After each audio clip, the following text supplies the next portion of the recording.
People would pay good money for that. Pay-per-view, you name it. See that Among Us game? That would blow Jake Paul at the water. Oh, that would take over the entire world. Everybody's saying that I should really do it, or I should consider it, or do the animated side. Go with that. I'm gonna keep working on them, Chad. It's gonna happen, whether it's in 2020 or 2021. I'm not saying you need to be like an anime character, you know, like that's not what I'm saying. I'm thinking like an animated like soldier avatar. I think it's gonna be pretty dope. So people who are like, stay away from Texas as well. So the culture, I'll be clear, the culture is very different. Silicon Valley, that's it. Yes.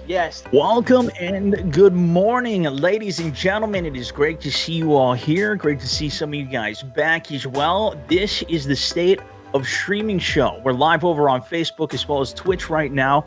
In this series, we sit down and look at some of the events that have been going on in the industry, keep you guys updated, as well as gives us an opportunity to share some of our thoughts and kind of just what it means for creators in the space. It's a fun opportunity for us to chat because there's always so freaking much going on in this entire world. We are recording this live with all you guys, so big shouts to everybody who is tuning in and hanging out live as well. Let us know in the comments what any of your thoughts are on any of these topics, things that we're discussing today. And if you guys have anything else you want to chime in on, feel free. Every week we've been learning more as we've been doing this series, and it's been a lot of fun to explore it, learn on it, and to keep making some awesome improvements. I think you'll see that as well with some of our clip segments. We had Mark on a week or two ago, our content king, and he's put together some awesome clips as well for us to keep us informed on some of those topics quickly, gives us some more time to chat about it and everything. If you guys don't know me, my name is Stone Mountain 64, full-time streamer, co-founder of Pipeline, joined by Snoopeh as well, co-founder of Pipeline. And we're more than happy to be chatting with all you guys today. You ready to rumble?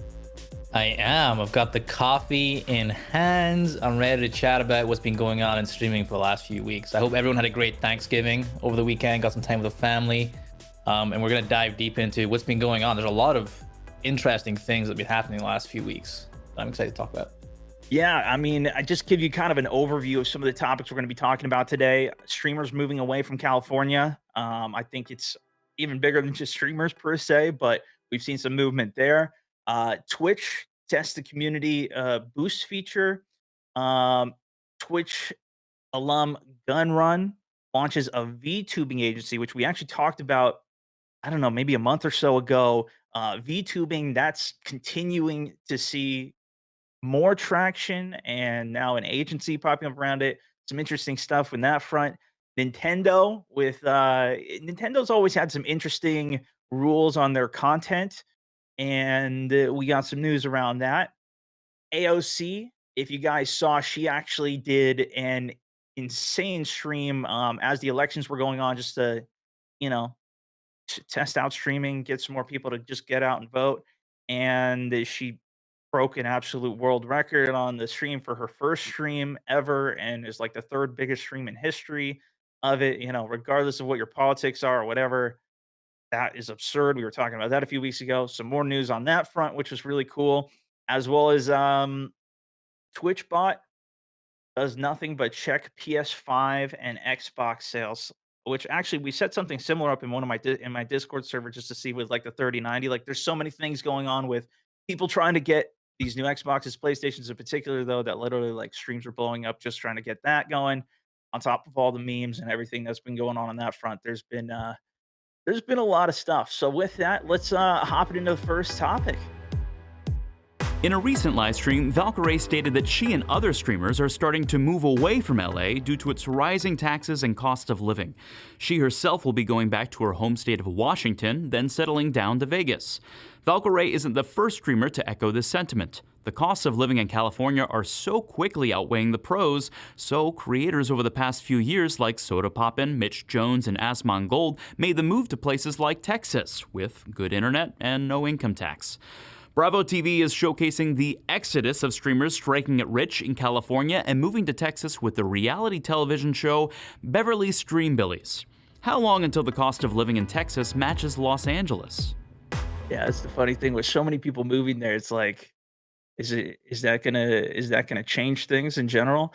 I wonder, is this being, I'm actually thinking about this ourselves. I mean, my wife been talking about, what is it like to raise a family and build a family in California versus go elsewhere in the US.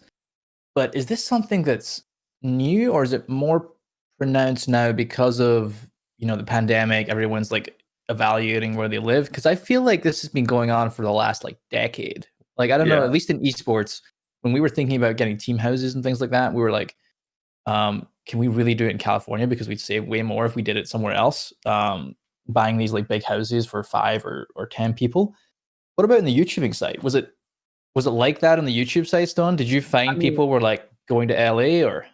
I know like Noah J456 moved out to Texas. I don't know if I don't think he necessarily went from LA in particular, but even in chat, Infinite, Uncanny Bush people are saying Texas. It's always got some good hype around it. But I actually was originally from California, moved up to Washington myself, more for my first job. But that was one of the reasons I never went back, was just because of the prices, and on top of that the taxes as well. It just made it harder, especially trying to transition at that time. I wasn't full time streaming and trying to make that jump. It was just a little bit easier in terms of a ledge to get over in terms of starting it up. I think too, maybe what's a little bit more recent now has been on top of everything else that we've talked about lately, is just with COVID, everything locking down, and everything that's made it even harder, to where maybe some of the opportunities and things that would have been available, which definitely there are a lot of opportunities in LA, whether that's like game studios allowing you to come and capture content of their game, or an event like E3 or whatever. But if those things aren't even happening, and now you don't even have that benefit on top of it, I think that's where it's just becoming that much harder. And I think too, game developers are now realizing, like even with the most recent Call of Duty launch, like they didn't even have an in-person event. They just did everything online, and it went great for the most part. Like, and more developers, I think, are realizing that like they can save a ton on cost just bringing people in virtually as well. And I think more and more this is becoming a thing. So that's what I think is maybe compounding it a little bit more right now on top of it. I think we're seeing, online consumption, online production has shot up over especially the last 12 months. And I think we're seeing a lot more creators become a lot more successful and come into money, like a lot of them at the same time in the streaming side. So a lot of them are coming into this money and they're like, whoa, I gotta pay all of this to taxes, or like 50% of this to taxes. And I think they're just going, well, what does it look like to live elsewhere? I mean, just look at like a 4-bedroom. I grew up in like a kind of small town in Scotland. A 4-bedroom was maybe like $80,000 to $100,000. And myself and my wife were looking at like a 4-bed in LA, and it's like 2.5 million in certain parts of LA. And we're like, what? Yeah. When you go to Yeah, Texas, and it's the same place is like 500K or something like that. some people in the chat are talking about Florida as well. Jason says Florida is just brutally humid, but that is a very common place as well. I think we just saw Nick Merckx as well as Tim the Tatman move there as well. Um, so I mean, it's definitely something to consider. And I think with streaming in general, there is more flexibility. And I think keeping that in mind, your expenses, especially where it can be volatile, depending on whatever the times are. Again, it kind of goes back to when I was first deciding to go live and just decided to stay where I was at. I actually decided to get a house before that and a mortgage, just so I knew I'd be locked in. I knew what I'd continue to be having to pay before I went for it, and that was what also helped me kind of make the transition to full time at the time as well, uh, which was helpful. But I mean, it's just like an underlying. It's a big underlying thing that is to consider, and so it is interesting to see Valk also deciding to make the move here, and to me, I just see more of it happening unless things drastically change in the next year to where events start happening again massively in LA, because it is such a big spot in terms of, again, a lot of these game publishers, studios have places there, even even if it's just more mainstream media opportunities or events, being able to just quickly be there and take part of it, even if it's in a commercial or whatever it might be, like there is the opportunity. So, I I mean, think to be honest though, some of those studios are starting to move elsewhere. I mean, you've got like what companies like Ubisoft are in like Montreal, or you've got is it Epic that's in Connecticut, I believe. Yeah, I think they're in Connecticut, and there's different studios popping up elsewhere.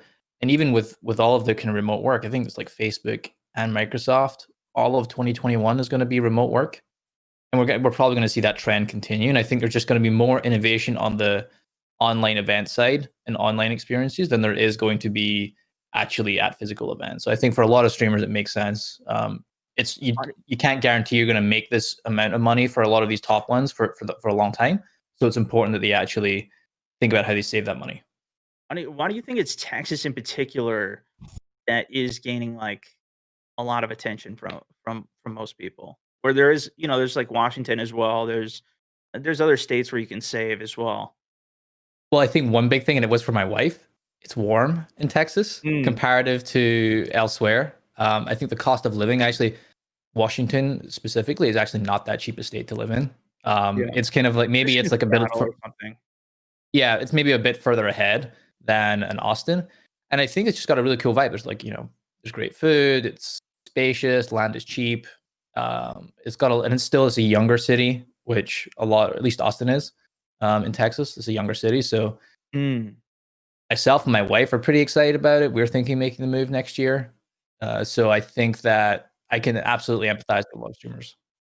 Jar Jar says too, Austin is probably the closest comparable to LA. Do you mean like in terms of the population, like the feel of the culture? Maybe that just makes it easier in general to switch over to that. Some people Y- do are like, stay away from Texas as well. So The it's culture, I'll be clear, the culture is very different. Uh, yeah, it's just, all of the yeah. above. Maybe it's specifically in Austin too, because I know it does vary as well in terms of the areas. I've only ever flown through it, so I've never been there myself. But I do know. I mean, like I said, there's been so many creators that I even know. For example, with Noah, he's been there for I think a few years now, and he's really enjoyed it. Although, I think when he first moved there, his house actually got struck by lightning, and then he had a whole mess with that he had to deal with. You can go look at some of his videos talking about that if you want to see that. But he's still going strong. He's absolutely dominating, so it's good. Well, I think we got to move to our next segment with Mark coming in on the Twitch. On December 7th, Twitch is set to test out a new feature called Community Boost, allowing viewers with enough channel points to boost their favorite streamers onto the promoted section of the website's front page. The Community Boosted channel is placed smack dab on the promoted section of Twitch's front page. But the path getting there isn't so easy. The points needed to boost a channel is decided by Twitch, and when available, will need the community to pull together the points within 48 hours, making it sort of a community-driven challenge. How would you use this? I feel like this would be something super powerful to use. If you can get on top, get onto like the home page, if you can get more exposure, like I feel like this is one of the things that's been overwhelmingly lacking from Twitch in a lot of ways, where it's kind of like, you go there, you look at just what are the top viewed things, that's what shows up on the top, and you kind of just check that out in terms of creating a different area to do this, or to get some more exposure, to get featured somewhere. To me, I think that'll be a big focus for a lot of people. Well, in a way, it's not new, right? And they had the Twitch front page, and anyone who made it on the Twitch front page got a sudden boom. This was true. Remember when Mixer had like the hype zone, when you could like, Yeah. elevate someone right away. I think what's good about it is it's hard just to manage. Like, okay, you're now getting a slot on the front page. That's like one team at Twitch that maybe does that. Now there's another lever they can pull, which is like we've got this segment for the community to influence who gets put on the front page. And I think the more they can, let's call it like democratize, like make it so that there's other ways that people can get on the front page without knowing someone at Twitch to get on a schedule or something like that. I think it Right. makes it a lot fairer. My concern is like, what's the management of this going to be looking like? Like, is it just going to be a bunch of top streamers that are now Mm. pushing themselves to the front page because they have the largest community with the most points? And that's Yeah, one no, that's a concern that good I would have point. with it. I feel like the way, I mean, to my knowledge, the way that it kind of works now is like people reach out and you kind of have a slot scheduled for certain partners. Because I mean, I've heard people say like, "Hey, I'm going to be on the homepage in 2 hours," or whatever it's gonna be, and then they get featured, and obviously it's a huge boost and everything for that front. But that would be interesting to where if it is easy enough for, say, Tim the Tatman, just because I was talking about him before, let's say he manages to get his audience to just go ham, and he's just always featured on that slot, and now it's just another slot for that front. My assumption is that that's not what they're going for with it, and, this is something that's supposed to help allow communities to maybe punch their way through and um, maybe more brute force it and get their way up rather than trying to go through figuring out a partnership or talking to the right person or scheduling or whatever. To your point with like the hype zone, like that was one of the coolest things I think that Mixer ever had created. I know it was one of the things that most stand out for me, which was once you're like top whatever in a battle royale game, you just automatically get bumped up into the slot, and now you're in that slot on the homepage or whatever it is, and people just keep on cycling through and see a bunch of different games, see who you are, and can get you a lot of exposure that way. I would think that that would be how it's more used, and that they might create some systems to help ensure that that is how it's used. But again, these are just total assumptions from me in terms of how that would I be wonder featured. maybe they could get it to like a ratio or something, like size of community to size of boost or something, just to try and make it a little bit easier. I mean, one of the key questions in chat is, will smaller streamers be overlooked in this? And I think that's a really fair question. And that I think that it's important for Twitch when they do this that they just try and balance it out. It's not another way for it to go top heavy viewership and like those that are the top are going to win. I think Twitch generally has a challenge in making smaller streamers get discovered. So I hope that they can figure out some ratio where it's like community to intensity of the community supporting this boost to the size Right. of the overall community, and that would be like a fair way of doing it. I also think it's cool because previously the only way to support a streamer was actually monetarily supporting them, or you could maybe share their stream. That's one way to do it. I think this is directly helping their growth and like ensuring that you could, if you really believe in them, you're helping their growth, and I like that. I actually think that maybe that's something Facebook could look at as well. I don't know, how do you feel about like ads on Facebook? Because that'd be the other way they could do it, right? Is like you could, community members Yeah, could buy ads against your stream to boost it. that would be very interesting as well. I feel like you would want to get more specific. Like if somebody was going to give you like a boost for your stream or something, to me, like if you're going to do that, or like maybe give you like $10 for ad spend or whatever it is, even, I think it'd be better to have that more like your design and how you want to do that versus just, hey, this is going to happen for the next 10 minutes. But that also might just make it more fun if they did that as well. Um, it seems positive though. Justin says community boost seems dope. I mean, from what I've seen, you guys seem interested in it, and I think it's at least a good step in the direction of what Twitch is taking to try and help bolster exposure in a different way, right? Like this isn't just necessarily purely algorithm. It's kind of more, I guess, in a way, algorithm, but also through the community and through their actual efforts that they can put forth, which is very interesting. And with that, Oh, let's hit up the next topic. VTubing is one of the fastest growing and most interesting content niches out there. And to capitalize on it, Twitch founding employee Justin "GunRun" Ignacio recently started his own VTuber talent agency called VShojo. VShojo's goal is to develop VTubers into marketable, mainstream talents, touting itself as a talent-first company. When asked if their talent is real, he replied, "They're real and they're spectacular." Some of the most popular VTubers include Project Melody and Nainers, who have 400,000 and 900,000 subscribers on YouTube. Why are virtual influencers better than real-life influencers? Do you want to explain a bit what virtual influencers is? yeah. Yeah, I think if you weren't here a couple of weeks ago, it might be a little confusing because we kind of touched on this topic a bit. And this is the idea where you're an avatar that is essentially, you're being controlled by your voice and your facial expressions, but you're an avatar. And I actually think this is really cool. I think for the future of entertainment and some of the cool behaviors and things that you can unlock, like you've kind of seen this happen already in the entertainment space, where you've got, let's take a marshmallow, the DJ. You've got the Jabberwockies, the dance band, where they're kind of a face. I think that moving forward, we're going to see a lot more of this. And I think just specifically to this topic, GunRun, he's been around from Twitch from the very beginning. He has seen every evolution of this industry, and I know him a little bit, and he is an incredibly passionate guy about this space. And I'm super stoked for this next chapter for him in launching an agency. He's scored some of the biggest talent in the VTubing space right now, and I think he's going to leave a big dent on the VTubing community. It's so, and for me, it's hard to understand it.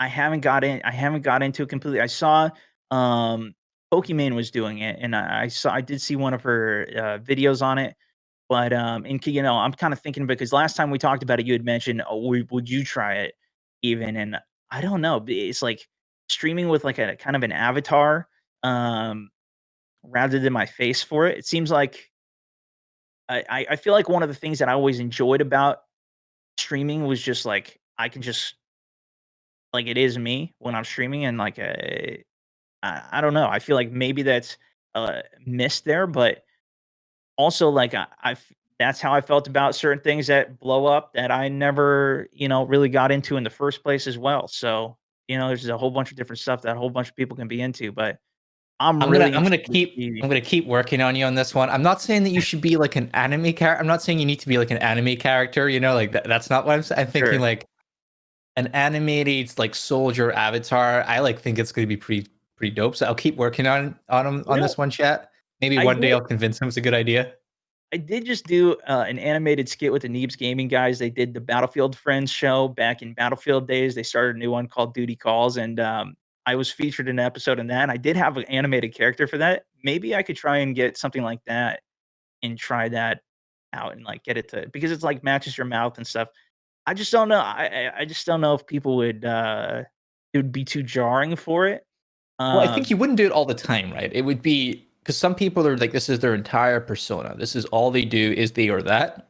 I think it's yeah. more like it's a cool kind of gimmick to enhance the content a little bit, and add like a different flavor. I think that this VTubing trend is going to continue. I think some creators are benefiting a lot from it because if you can blow up and become a large content creator being a VTube, in some ways that's kind of nice because you reserve your own personal life or you have the ability to preserve your own personal life entirely, which for some content creators is always a challenge. Like how much am I on show? How much of me is out there versus how much of my own life have I got? And I think that for some creators, they'll be more willing to, push the envelope and try and grow and be bigger, knowing that they have the security that there's a line between them as a person and them as their content. Yeah, it is definitely a concern, even just, where you're at. I had, somebody even just reach out to me recently who's got a couple 100,000 subscribers on YouTube, and he was telling me like, "What did you do to try and help not give your location away?" Because he's worried about getting swatted or whatever. And it's like that is definitely a concern as well as just like how much do you really want to share? Some people are full on IRL all the time streaming. That's awesome. There's other people that don't even use a face cam, like my friend Aculite that I stream with, that people don't even know what he looks like, and he's got millions of subscribers on his page. So it's like there are, different categories to it, 100%. And I do think this I mean, you're right, it is an interesting way to see it. I gotta look into it more and see if I can figure it out and just I wanna see some of the different content because there might be as well some content that is more, that does connect with me more that maybe I'd be interested in for if I find the right person who's doing it. Yeah, for me, I'm not into anime at all. I've never gotten into it. I know a bunch of friends that are into anime, and it just doesn't resonate with me. And a lot of the popular VTubing examples right now seem to lend more to anime culture that I've seen at least. Yeah. I would prefer. I wouldn't prefer. I would just for me, I would be more amenable to seeing other content creators do it that's not anime focused. If there's any great examples of that, chat, please drop it in. I would love to check it Yeah, out. definitely. I'd love to check it out as well. If you guys got any or have seen any.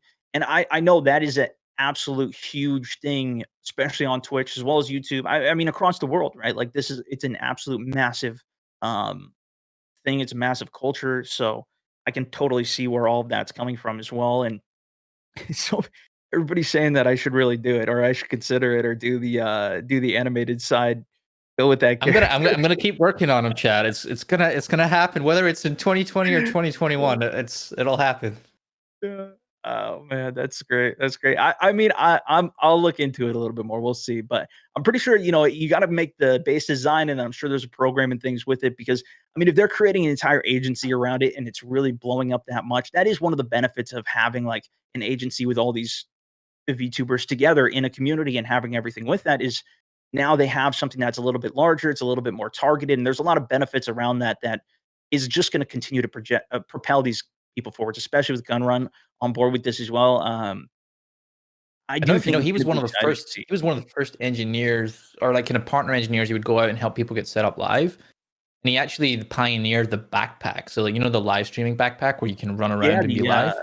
yes, like an IRL backpack or whatever That they was him. call it. He built that and kind of sold it. So and then this is the next evolution for him, and he's very much at the forefront of innovating in the live side, and I'm stoked that he's at the helm of this, and it's an exciting opportunity for him. And we're gonna see a lot more of this in 2021. Now there's more support around that community. We're gonna see a lot Yeah. more. Definitely, and if they especially if they start bringing in some big advertisers, start bringing in some it becomes more marketable, it becomes more mainstream, it's just gonna continue to snowball and continue to get bigger, continue to get better as they continue to do it, so it's exciting, but we also have some news from Nintendo, so if we're ready, let's, cue it up and roll it, Mark. On November 20th, long-running Super Smash Bros. Community tournament The Big House announced that they would no longer be able to stream or run this year's tournament due to Nintendo's filing a cease and desist order. According to a Nintendo spokesperson, the C&D was filed due to the tournament utilizing mods to run their Super Smash Bros. Melee tournament, a 20-year-old game that needs a mod client called Slippy to even be played online. Publishers have the right to prohibit streaming and running events for their games, but this right is rarely exercised by any company outside of Nintendo. Nintendo has traditionally been stringy about allowing creators of all types to monetize their work featuring Nintendo IP. The list of things Nintendo has striked in the past includes streams, tournaments, YouTube videos, fan games, and soup. How can Smash Bros. Ultimate replace Melee? Is that real? He's just throwing He's memes got in at some this memes, point, right? dude. He's got some memes. He's got some memes. Okay, good. Um, I don't know. Nintendo, the thing is, they make fantastic games, right? They make games that everyone loves, but their ability to interact and engage with community is just a complete miss, and it's not changed at all. I do wonder, they're obviously they're a Japanese company. Is there any like what's the creator community or just the community in general's perception of Nintendo like in Japan versus we were obviously very Western and looking at this like, wow, they're so Mhm. strict, like why are they not letting us do this? I wonder if there's like a difference of opinion or support. I can't see it. I think they're really missing an opportunity to support and lean into the creator community. There's clearly a really passionate community there that would love Such a to create passionate things around the game, I and they're mean, just shutting it down. it's so massive, like Nintendo, they do make such great games, they're so well put together and fu I mean, look at Super Smash, but the fact that they put a cease and desist order on this tournament is like, it really for using mods as well, that's the only way that they can even play online, it's like, what is it's crazy, but to the point is like this is the thing that is important to at least keep in mind, especially, if this is going to be a business, if this is something that you're focusing on in the first place, it's all the boring stuff that you really don't ever want to think about of the legal, of the, am I allowed to do this? Is this okay? Is this in the terms of service that all those long things that you have to accept whenever you, you know, begin to play anything or whatever. It's the same thing with like the DMCA's, which has now become a massive problem over the past, few months in particular, especially on Twitch. But this is something that was foreseen. It's something we've been talking about for a long. I've been concerned about. I've been talking about for a very long time because I've seen it on YouTube. I've seen it elsewhere. Like I know these things can be a problem, and this can be a problem, right? It's within the game creator's right. It's the same thing with, like, people creating a movie. Uh, they've got the right. They're creating this content, and they've got the license to it or whatever. If you wanna go watch the movie, you gotta go to a theater, pay for it, rent it. You can't just redistribute it and sell it and make money off of you can't just get Lion King and then just go sell it for $5 a pop or let people you know what I mean? Like, you have to be respectful to that. It's the same thing with a video game. What's been so interesting and to see it continue to develop, though, is how much of a win-win this is for streamers, for creators in general, for people that even make TikTok videos or whatever about these games. Like, it gets a game so much attention, especially like smaller games that, maybe nobody's even heard of. It gets featured by a creator. Let's talk Among Us again, right? Like that gets featured. It blows up. So many people get interested. it has such a huge rippling effect. Whereas if they forced you to have a license for that, it might even prohibit you in the first place if they don't even allow you to monetize it in the first place. That's where I think Nintendo is just like they're losing more opportunity than what they could even be. I think a lot of people were in discussion of like Xbox, PlayStation this season, not too much talk about Nintendo, but Nintendo, even without that, is still doing great. Like they still have such a deep front and such a diehard community in general. But it's like I think they could do even more with it, with really cool community events, with tournaments that other people can host and mod and create and even work with them in the first place.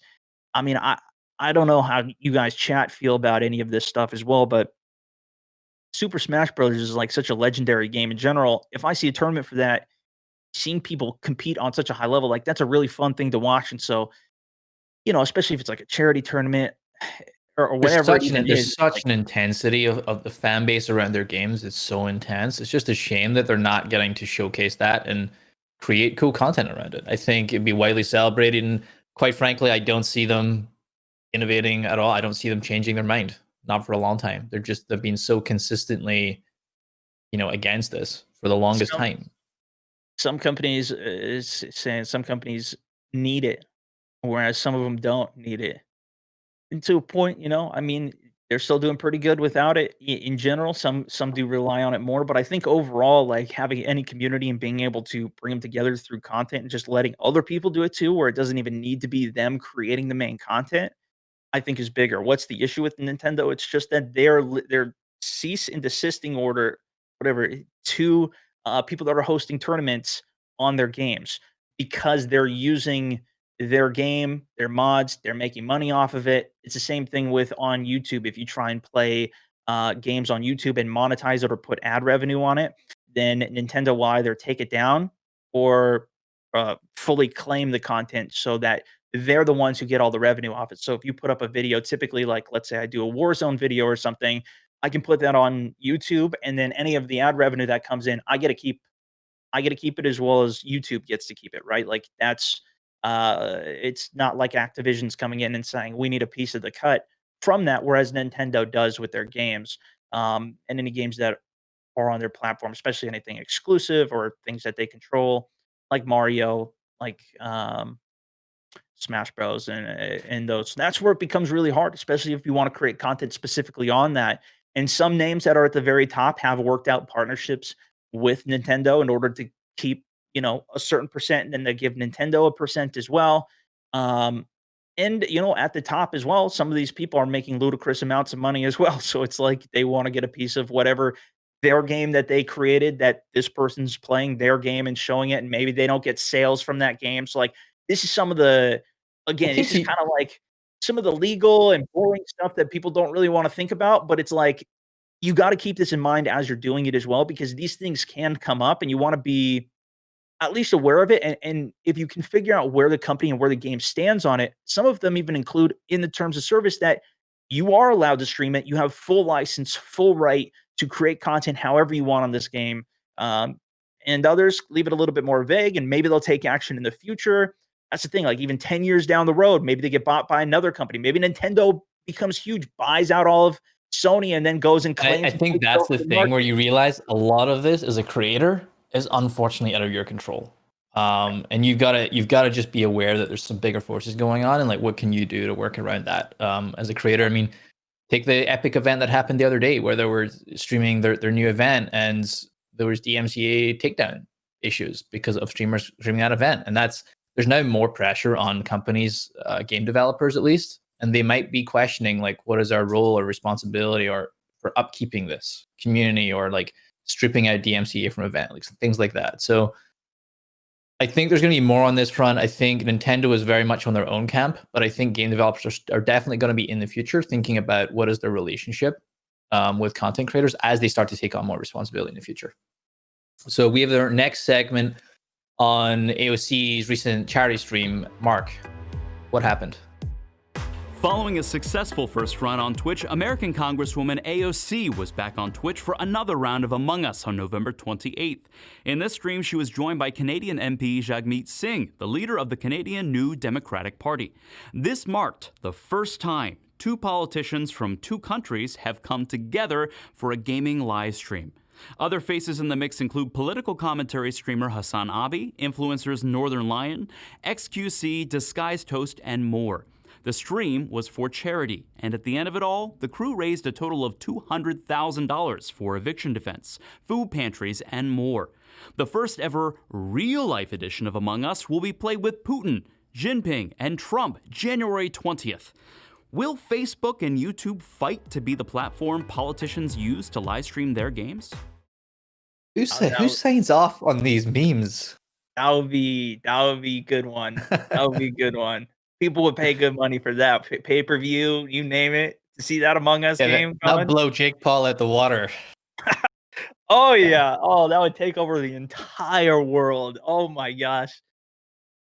Yeah, but that's awesome. I mean, regardless of where you're at on it, to see politicians coming more into the space of streaming and to raise $200,000 for charity in the stream, that's this is what this is what I was talking about last time we brought this up. Is like this is just the beginning of like more people getting into the space, more people thinking, what even is this as well? And I mean, look at the effects that it's already having. I think it's just going to continue to become more a part. I think this is bringing it more into the mainstream streaming, right? And I don't know what you guys think about this, chat, but um, I think it is bringing streaming kind of more into the mainstream. And what even is this? Whereas movies, sports events, Super Bowl, whatever you name it, is already part of that. Like that's just part of the world, the culture. Everybody knows what that is to a certain extent. Um, Not everybody exactly knows what this is yet, and I think this is kind of opening that up as well as I think it's a great time to do it in the first place in terms of people coming in. But it's kind of like, how do you do it? How do you enter it? And I think so far, this like a first experiment, from what I've seen at least, this has been going very well, at least for them to raise that much for charity to get record numbers on streams. Uh, Yeah, I was speaking with a buddy. He's not very aware of gaming or streaming and that side of things, and he caught wind of Twitch in this moment that was happening with AOC because he's in the political sphere more and he saw it and he was like, wow, there's like this massive engagement that's happening that I didn't even realize was such a big thing. So it is, to your point, opening it up to more folks. I think one thing I'd love to see is more like there's a very wide political spectrum, and whatever side you're on, I would just love to see more engagement from every side of the political party, because I think the cool thing here is younger folks can get motivated and engaged, and I think that's one of the cool things about what AOC is doing is getting younger voters and just younger people really interested in what's going on in the world around them. And I think the more that we can make that happen, I think is a positive thing. It would be nice to see more balance of it happening across the political spectrum.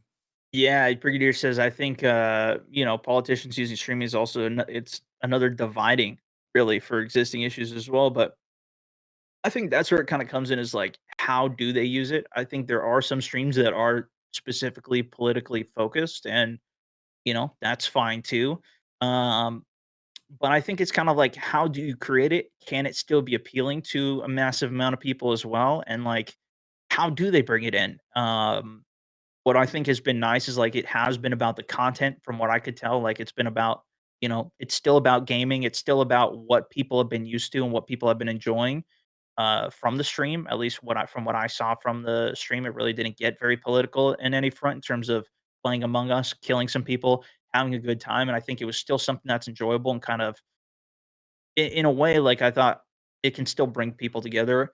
But again, I think it comes back to like, how do they implement it and how do people use streaming? Because it's the same thing too. Like if you see, somebody in the NFL coming over and coming into streaming, or we had wrestlers coming into streaming or whatever. What's their approach, or even actors, right? Like Middle Ditch. I forget his name, but chat, you guys know. But anyways, from the TV show. I have no idea. I'm sorry. I'd I love know, to help dude. you It's out. on the tip of my Chat's tongue, so gonna it have to kinda help you on this sucks. one because I have no idea who Middle Ditch is. But I've been no, that's it. That's his Twitch handle, I think. But it's like, he's from. Anyways, he does a TV show. I think it was on HBO or something. It's killing me right now that I can't remember this. Thomas But anyways, Middleditch, Richard Hendricks on Silicon Valley. Silicon Valley, that's it. Yes, yes, dude, such a Google good saved show. us. Nice one. Such a Google good saved us. show. Yes, and anyways, like he's coming over and streaming, and he's been doing great with it. And like as well as like we see Mighty Mouse coming over from MMA and streaming and doing his thing with it. It's like I think there's more worlds coming into it. I'm kind of surprised that we haven't seen that much political stuff on it yet, but maybe it's also I don't really pay attention to or watch or too much of that in general, especially on Twitch or gaming or anything. That's not necessarily what I'm looking for in the content that I personally watch, but it is interesting to see it starting to take more of interest with this. And like, I'm just thinking, okay, what does this look like 20 years from now? What does this look like 50 years from now? We Is had this even just just during the gonna be pandemic, we had a bunch of MLB players. We had NBA players that were reaching out to us asking how to stream. They were like, "Can you help me get set up?" And I think we're just going to see more of that, especially if things Yeah. continue going into 2021, where more people are at home. They're going to be looking for ways to really engage. And who knows, right? Who knows where all of it goes? But this is just, I personally love this world, as you can tell from how deep I am in all of this stuff. But I just see it as such a fun, creative outlet that it's like, I see it as so much more potential in the content that can be there and how different it is from some of the more, typical articles or magazines or even TV shows or TV networks. And how some of those things are like, I just see it as such a huge opportunity for so much stuff that it's gonna be interesting if people actually continue on down that path and it does become more of a normal thing or where it goes. But with that, we have one last topic. So let's roll it. The availability of the new consoles has been the subject of much discussion and memes across the internet. According to Sony themselves, the console is absolutely sold out everywhere. Scalpers have been selling the console for as high as the low 4 digits on reselling sites like eBay. One streamer took it upon themselves to create a solution. Cam Ritz, your everyday gaming fan, used the Street Merchant tool to create a channel that actively tracks the availability of the PS5 and the Xbox Series X across outlets in North America like Amazon, Best Buy, Newegg, and GameStop, among others. According to Ritz, many viewers of his stream have been successful in scoring consoles of their own. He himself was able to nab a console during the pre-order phase and created the stream so he could help others out. Pope Francis has nominated Ritz for sainthood. But which is better, PS5 or Xbox X? Oh Oh, boy. Mark, Oh boy. Did you get a PS? Did you get? Did you get one?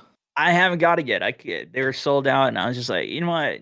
I'm not even worried about it. You know what? I was watching some videos too, and people even waiting in line in front of stores and trying to get some of these, and it was like, I mean, some of them people waited all night, and then they put a sign up in the morning that they had 2 PlayStations, 4 Xboxes, and, like, that was it, and there's, like, 40, 50 people there in front of some of these stores, and on top of that, online, a lot of people even just buy it and resell it, as well as that's what we saw with, like, the 3090s, 3080s, like, everything's just been so crazy with not only, like, how much they're actually creating, but also the absolute insane demand around it, especially, again, a time like this, so many people inside, so many people looking to have some fun, do whatever.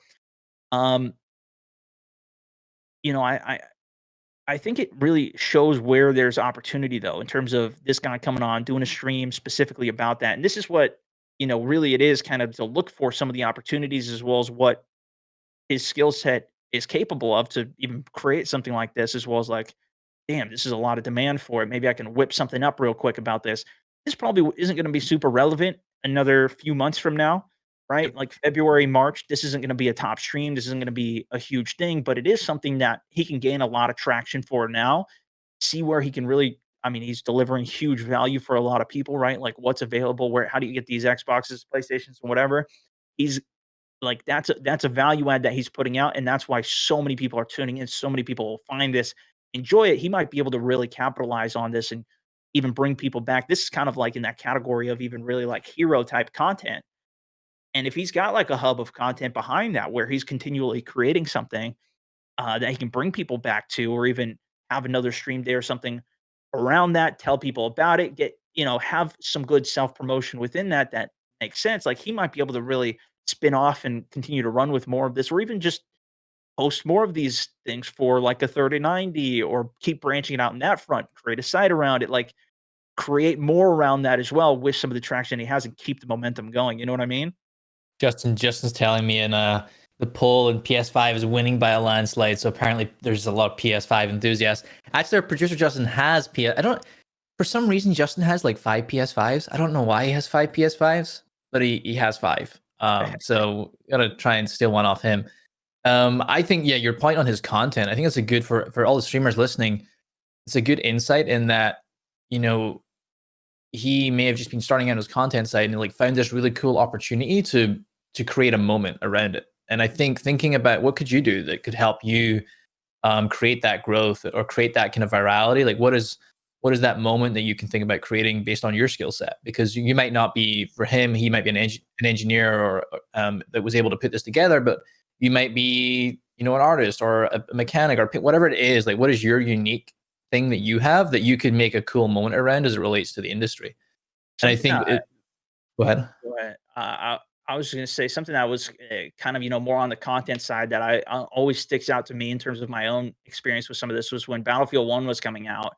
Um, you know, there was so many people creating content around, you know, the gameplay, the modes, the guns, all these different things. But there was one thing that really stood out to me, which was this little tiny gun called the Calibri, which was literally like a little tiny finger pistol thing. And so I spent my entire time really trying to make a short, funny, good video around that. And I still did some of the other stuff too, but like this was my real big, like I felt like this was an opportunity where people are really going to be interested and want to see and want to learn more about. And so I focused on that. There was a couple other people that did it too. It still wasn't just me, but that absolutely exploded for me in terms of, because it was just such a random cool thing. And again, like there was just less people that were actually really specifically focused on that too. And that was a really big opportunity for me as well, to, you know, get something out there in general. So it is cool to see, and I think finding something like this where you can create.